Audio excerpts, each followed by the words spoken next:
My name's Adrian Holt. I'm 32 now, but this story really started when I was 24, back when I thought family loyalty meant something. I grew up with one older brother, Marcus. He was the kind of guy who could talk himself out of anything, and he knew it. Teachers loved him, our parents doted on him, and when he wanted something, it was only a matter of time before he got it. I was quieter, more methodical. While Marcus was out partying, I was the one tinkering in the garage, sketching ideas, and figuring out how to turn them into something real. By the time I was 23, I had done something that surprised everyone. I started a small but promising logistics software company out of my apartment. I didn't have much: an old laptop, a cheap desk from a thrift store, and an obsession with efficiency that probably scared off more dates than I'd like to admit. But I worked. Nights, weekends, whenever I wasn't doing contract jobs to keep the lights on. Slowly, the code got better. I signed my first client, then two more. By the end of the first year, I had 5 steady contracts and was making enough to quit my side gigs. That's when Marcus took notice. He'd never asked much about my work before, but suddenly he was calling me up for brotherly advice. He'd swing by my apartment with coffee, which was uncharacteristically generous, and ask about the software. I was naive enough to think he was proud of me. And maybe, in a way, he was, but not in the way I hoped. A few months later, Marcus pitched me a brilliant idea. We should partner up. He said I had the technical skills, and he had the business mind. Think about it, Adrian. He told me over dinner one night, leaning back in his chair like he was already closing a deal. You're good at building things. I'm good at making money with them. Together, we could double, maybe triple what you're pulling in now. I hesitated. Marcus had charm, sure, but I also knew he liked shortcuts. And shortcuts in business usually meant someone else was getting burned. Still, he was my brother. Against my better judgment, I agreed to bring him in as a minority partner. I figured I could handle the operations and keep control. We drew up a contract, something basic but clear enough. I kept 70% ownership. He'd get 30% and handle client acquisition. For a while, things actually went well. Marcus landed a few big contracts faster than I could have managed on my own. We expanded into a small office, hired 2 part-time developers, and even upgraded our equipment. I started thinking maybe I'd been wrong about him. But cracks started forming. Marcus would promise features to clients that we hadn't even discussed, putting me in a scramble to deliver on things we weren't ready for. He'd take meetings without looping me in, and I'd find out later that he'd quoted prices far higher than we'd agreed, then pocketed the difference without telling me. When I confronted him, he'd just smile and say, "Relax, little brother. I'm just making sure we both eat well." Then came the day that still makes my stomach twist. I walked into the office one morning to find our 2 developers looking uneasy. One of them, Maya, pulled me aside and said Marcus had called a meeting the night before, without me, and told them I was stepping down to focus on coding while he took over as CEO. She thought it was strange, especially since I hadn't mentioned anything about it. I confronted Marcus immediately. He didn't even try to deny it. "Face it, Adrian," he said, leaning back in my chair, with his feet on my desk. "You're brilliant, but you're not cut out to run a company. You get too hung up on the details. I'm going to take us to the next level." That was the first time I saw the real plan. And the worst part? The contract we'd signed had a clause, one he'd insisted on adding, that allowed either partner to buy out the other with a simple majority vote. With his 30% and the transferred shares from the 2 developers, which he'd convinced them to sign over in exchange for inflated salaries, he had 60% control. Just like that, my company, my creation, was gone. He handed me a check for what he called my share and told me I should be grateful. It was insultingly low, barely enough to cover my living expenses for a few months. I didn't fight it. Not then. I was too stunned, too sick with the feeling that I'd been played in the worst way possible. My parents? They sided with Marcus, of course. "He's the older brother," my dad said, as though that explained everything. "He knows what he's doing." Mom just shook her head and said, "You're too sensitive, Adrian. Business is business." In the weeks that followed, I went through a fog. I watched from the outside as Marcus plastered his face across industry articles, bragging about his innovations, my innovations. Friends reached out, confused about why I'd left the company, and I gave them vague answers. I couldn't bring myself to admit I'd been blindsided by my own brother. But while I kept my mouth shut publicly, inside, something hardened. I started paying attention, watching his moves. And little by little, I began noticing things Marcus didn't want anyone to see. And then, one night, over a drink with an old client, I learned something that made my pulse quicken. Something that Marcus would never want a judge or anyone to know. I didn't act right away. I waited. 5 years, to be exact. 5 years to build something new, something better. 5 years to put myself in a position where, when the time came, I wouldn't just get even. I'd end it all for him. And that moment was about to arrive. In the years after Marcus took the company, I learned to live with a quiet sort of bitterness. It was like carrying around a shard of glass in my chest. Not enough to kill me, but sharp enough to hurt every time I thought about it. I kept my distance from family gatherings. Not that I was really invited much anymore. When I did show up, Marcus was always front and center, telling exaggerated stories about his successes while our parents beamed at him like he'd just invented the internet. If I so much as corrected a detail, Mom would touch my arm and murmur, "Don't start, Adrian," as though I were the one picking a fight. He'd lean into it, too. "You know, little brother," he'd say loud enough for everyone to hear. "I still can't believe you used to try running that company. You were drowning in spreadsheets while I was bringing in real clients."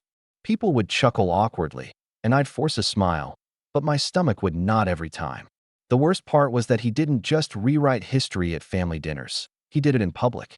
I'd run into old colleagues who would say things like, "Man, Marcus really saved that company after you left. Must have been a relief for you." At first, I tried explaining what really happened, but Marcus was always a step ahead, spinning the story so thoroughly that my words sounded like sour grapes. Eventually, I stopped trying. I poured my energy into starting over. My new business, under a different name, with no family involvement, grew slowly but steadily. I kept my profile low, deliberately avoiding press or flashy announcements. The last thing I wanted was for Marcus to notice I was doing well. But he still found ways to needle me. One time, at my parents' anniversary party, he sidled up to me with a glass of champagne and said, "So, still doing that little freelance thing? I mean, good for you. Man, not everyone's built for the big leagues." He clapped me on the shoulder like he was offering encouragement. I felt the heat rise in my face, but I kept my voice even. "It's going fine." He smirked like he knew exactly how much that answer cost me. Our parents didn't help. Dad would brag about Marcus's latest deal and then look at me with that faint frown, like I was an ongoing disappointment. Mom would slip me gentle hints about patching things up with my brother, saying it was foolish to hold grudges in business. I never told her that Marcus had completely cut me out of the market we once worked in together, going as far as blacklisting me with certain clients. One of those clients, a mid-sized shipping company, called me up out of the blue one day. The owner, whom I'd worked with years before, sounded almost apologetic. "Adrian, I wanted to reach out because I heard you've been doing your own thing. I'd love to work with you again, but, well, Marcus told us you'd left the industry after a breakdown. He said it was best we didn't drag you back into it." I remember sitting there, holding the phone in silence for a long beat. A breakdown. That's what he was telling people now. Not that he'd pushed me out. Not that he'd rewritten the company's ownership. No, in his version, I was just too fragile to handle the pressure, and he'd nobly stepped in to save the day. That was the moment I stopped thinking of Marcus as a brother and started thinking of him as something else. An opponent. Someone who played a long game, but not as long as mine. The more I heard, the clearer it became that he was getting sloppy. Whispers about overpromising and underdelivering. Delayed projects. Even rumors that he'd been shifting company funds into a personal account. I didn't jump at it. I just filed it away. Every little misstep. Every loose thread. And then came the charity gala. A big, flashy event for local entrepreneurs. I wasn't invited, but I didn't need to be. Pictures of Marcus were all over social media the next morning. Smiling in a tux, posing with politicians, and, in one shot that made me pause, standing with a man I recognized from years ago. A man who'd been convicted for running a shady overseas import scheme. That image stuck in my head like a spark on dry grass. Because if Marcus was working with him, there was a good chance Marcus had left behind a trail. And if I could find it, I'd finally have what I needed. I didn't know yet just how tangled that trail would be, or how, a few years later, Marcus would walk straight into my hands. It was almost exactly 5 years to the day since Marcus had taken my company when the betrayal that finally tipped the scales landed in my lap. By then, I had rebuilt my life. My second business, a streamlined logistics platform with a very different model, was thriving quietly under the radar. I didn't flaunt it, didn't announce acquisitions, didn't put my name on magazine covers. I wanted freedom, not a spotlight. But I was earning more than I ever had with Marcus. Enough to buy a modest home, employ a small, loyal team, and, most importantly, sleep at night knowing my work was mine. Then came the email. It was from a client I'd been working with for nearly 2 years, a warehouse distribution firm run by a practical, no-nonsense woman named Evelyn Grant. She and I had built up a strong professional relationship. We had trust, which is why her message hit me like a punch in the chest. Adrian, I regret to inform you we won't be renewing our contract next quarter. Marcus approached us with a competing offer that undercuts your rates by 25%. He also mentioned some concerns about your mental stability and hinted at a history of unreliability. I'm not sure what's true, but given his industry reputation, the board felt safer moving forward with him. I'm sorry, I read that last line 3 times before it fully sank in. He'd done it again. Not just poached a client, but used the same ugly, fabricated narrative he'd spun years ago to undermine me. The idea of him sitting in some sleek office, grinning as he drove the knife in, made my jaw ache from clenching it. For a few hours, I paced my living room, torn between calling Evelyn to set the record straight and doing something far more impulsive. But anger wasn't my weapon, patience was. I sat down, forced myself to breathe, and started connecting dots. Evelyn's company wasn't just any client. They were deeply tied to several major freight hubs. If Marcus had cut a deal with them, he'd either need to offer technology equal to mine, which he didn't have, or promise features that didn't exist yet. And knowing Marcus, that second option was much more likely. The next day, I called a friend who worked in compliance for a mid-tier shipping firm. We'd helped each other out on small things over the years, and I knew he had ears in places Marcus didn't think to watch. I asked him, casually, if he'd heard anything about Marcus's company recently. His voice dropped. Between you and me, there's chatter that he's been moving client data overseas. Not illegal, exactly, but risky. And with the partners he's working with, he trailed off. Let's just say it's a matter of time before it bites him. That was interesting enough. But then, about a week later, I got a call from Maya. Yes, the same developer who'd been with me back in the old days. She'd left Marcus's company the year after I was ousted, and we'd kept loose contact. Her voice was tense. Adrian, I think you need to know this. Marcus is bidding on a government logistics contract. A big one. But here's the thing. He's using some of your old code. The stuff we worked on together. It's buried deep, but I recognized it instantly. My pulse spiked. My original code. The one I'd written years before, back when the company was still mine. I had all the originals, timestamps, and repository logs. If Marcus was repackaging it for a government contract, that meant 2 things. First, he was infringing on my intellectual property. And second, if that code didn't meet updated compliance standards, which it didn't, it could cause catastrophic failures in a system the government depended on.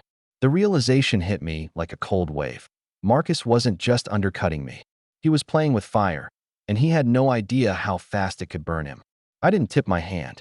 I thanked Maya, stored every detail she gave me, and started pulling backups from my old drives. Every commit, every changelog, every piece of proof that the foundation of his innovation was mine. And that's when the true emotional turning point arrived. Not a flash of rage, but something colder, steadier. This wasn't about stealing a client anymore. This was about dismantling Marcus's empire from the inside out. And now, for the first time, I had something tangible. The timing would have to be perfect. I need to wait for him to make the next move. The one that would give me a legal opening so wide I could drive a truck through it. I didn't have to wait long. 3 months later, a thick envelope landed in my mailbox, stamped with the seal of the county courthouse. Marcus was suing me for millions in lost profits, claiming that my new business was infringing on his proprietary methods. It was absurd. It was laughable. And it was the biggest mistake he'd ever make. The day I opened that envelope, I knew Marcus had finally crossed the line into outright self-destruction, but I also knew he was about to drag me through hell before I could do anything about it. The lawsuit wasn't just a piece of paper. It was a declaration of war, wrapped in a smug kind of arrogance only Marcus could muster. He accused me of stealing his exclusive systems, damaging his brand, and poaching his clients. The irony almost made me laugh, but the numbers didn't. He was suing for $3.2 million. My first instinct was to toss it in the shredder and pretend it didn't exist, but the problem was, ignoring it would mean an automatic judgment against me. So I called a lawyer, an old contact from my early days who was as blunt as they came. He skimmed through the documents and let out a low whistle. "This is going to cost you," he said, "even if we win. He's going to bury you in motions and paperwork. You're looking at months, maybe over a year, of this." That was the part that stung. I wasn't broke by any means, but legal fees could bleed you dry faster than a bad investment. I'd worked so hard to build my second business carefully, avoiding risky moves, and now I was staring at the possibility of watching it erode, not because I'd done anything wrong, but because my brother decided to throw a tantrum in a courthouse. The next few weeks were brutal. I was juggling client deadlines, endless calls with my lawyer, and the constant, gnawing anxiety that Marcus might win just by outspending me into submission. The stress crept into everything. My appetite vanished. I'd lie awake at night replaying conversations in my head, and even my employees noticed I was quieter, more withdrawn. I didn't tell them what was going on. I didn't want them worrying or thinking the company was in trouble. And of course, Marcus wasn't content to let the court filings do the talking. Word got around, deliberately, I'm sure, that I was being sued for fraud. I lost 2 potential contracts within a month, both citing uncertainty as the reason. My phone became a double-edged sword. Every time it rang, I hoped it was good news, but more often than not, it was another problem. There was one night I'll never forget. It was about 2 a.m., and I was sitting at my desk with a stack of documents, my laptop glowing in the dim light. I'd just finished reviewing yet another motion Marcus's lawyers had filed, something petty and time-wasting, designed to rack up my expenses. My hands were shaking, partly from exhaustion, partly from the sheer weight of it all. I leaned back, closed my eyes, and for the first time in years, thought about walking away entirely. Selling the business, leaving the city, disappearing somewhere he couldn't touch me. But then I remembered Maya's voice. The government contract. My old code buried inside his systems. The whispers from my compliance contact about shady overseas deals. And I realized something important. Marcus thought this lawsuit was his way of breaking me. But what he didn't understand was that he had just invited me into a legal arena where all of his skeletons could be dragged into the light. It was the first time in weeks I felt a flicker of control. I started organizing everything I had. Every email, every timestamp backup, every photo, every snippet of information about his questionable partners. Not as a desperate defense, but as the beginnings of something far more dangerous. I stopped pacing the floor at night. I started sleeping again, though my dreams were sharp and calculated. I let Marcus think I was on the defensive, because the longer he believed that, the more reckless he would get. And when the right moment came, I'd be ready to turn all of it against him.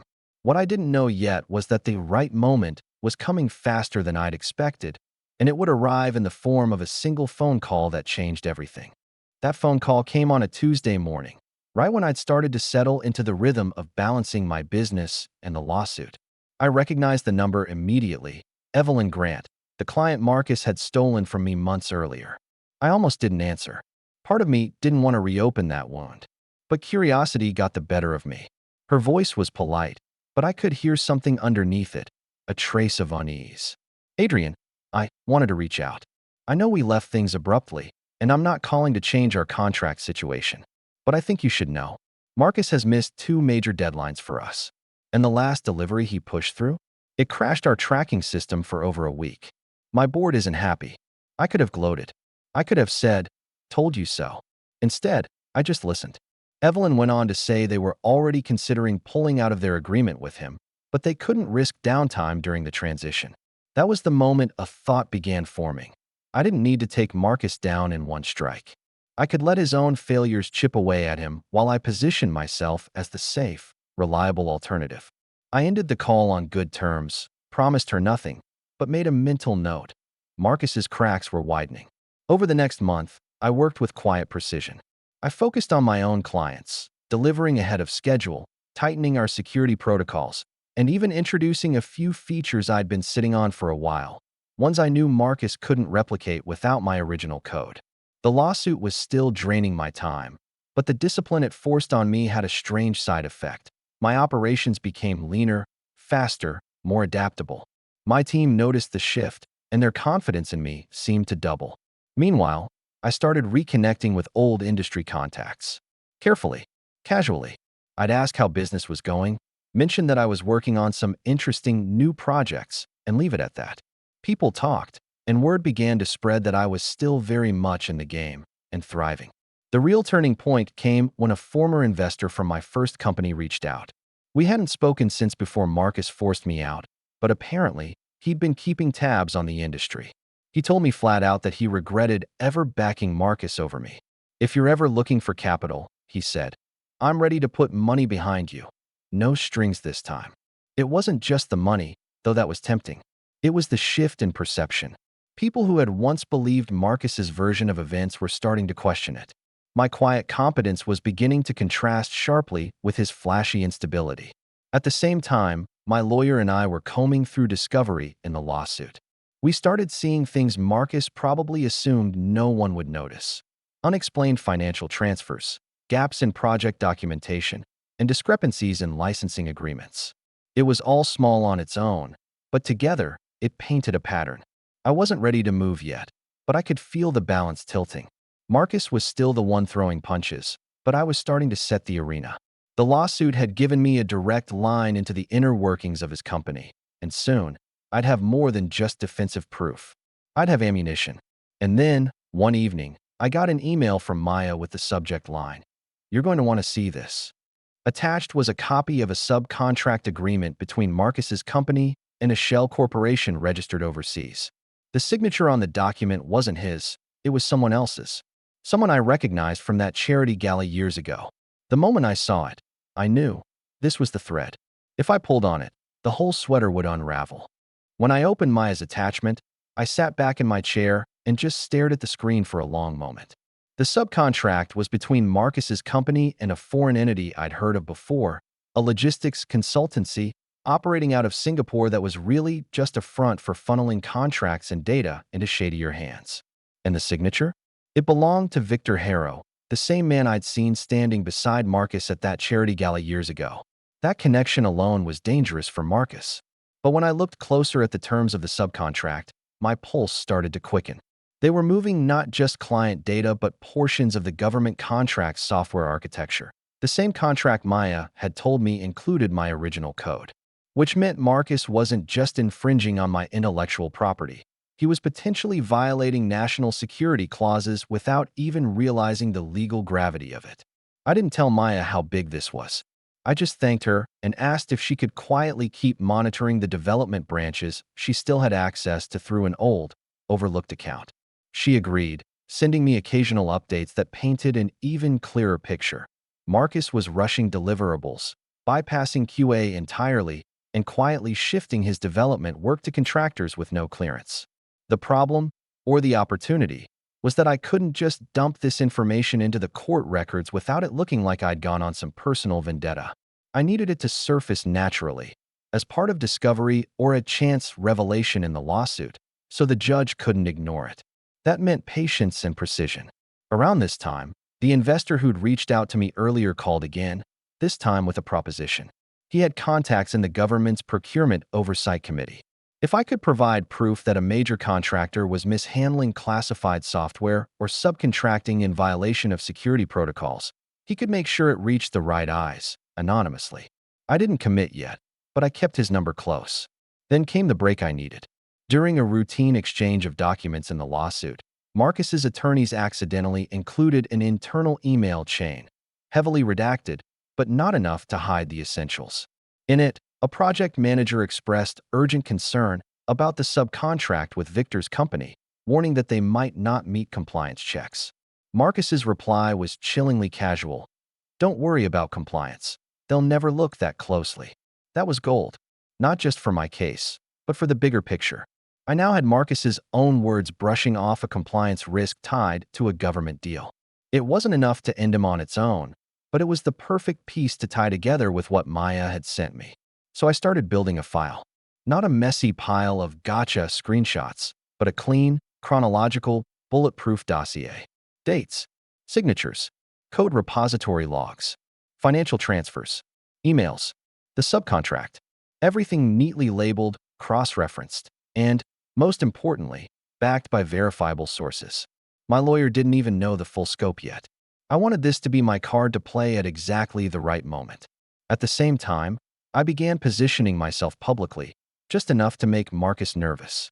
I accepted 2 speaking invitations at industry conferences. Nothing flashy, just technical talks on data security and logistics software. But I made sure they were well-attended, well-reviewed, and picked up by a few trade publications. My name was starting to surface again, this time in a context Marcus couldn't easily smear without looking petty. Behind the scenes, I also shored up my own defenses. I had my company's code audited by a third party, documented every client agreement, and even brought in a second lawyer, one with experience in corporate fraud cases. If Marcus tried to escalate, I wanted to be able to pivot from defense to offense in an instant. The more I worked, the calmer I felt.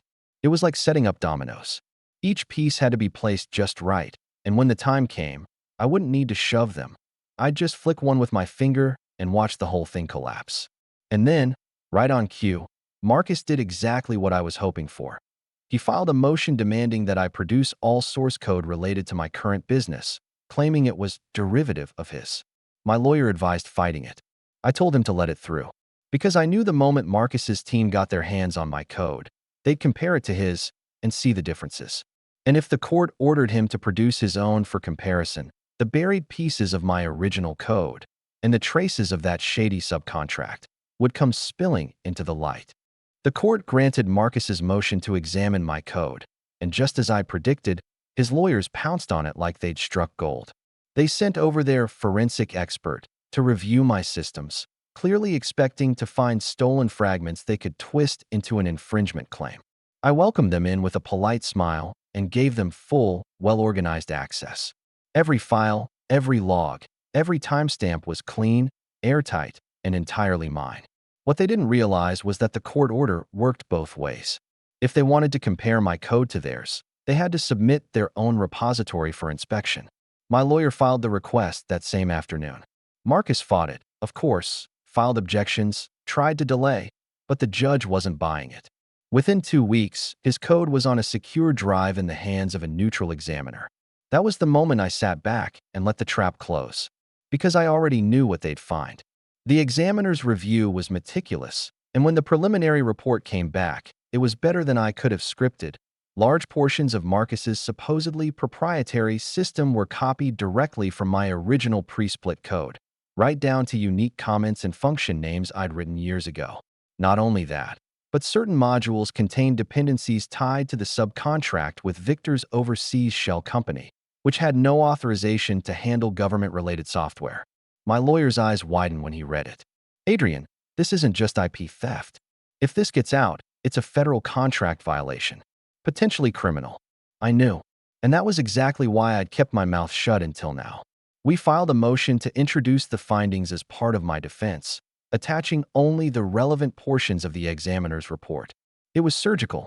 No accusations, no dramatic claims, just undeniable facts presented with quiet precision. Marcus's legal team scrambled, trying to discredit the examiner, but the judge ordered a second, independent review. The results matched perfectly. Behind the scenes, I took the next step.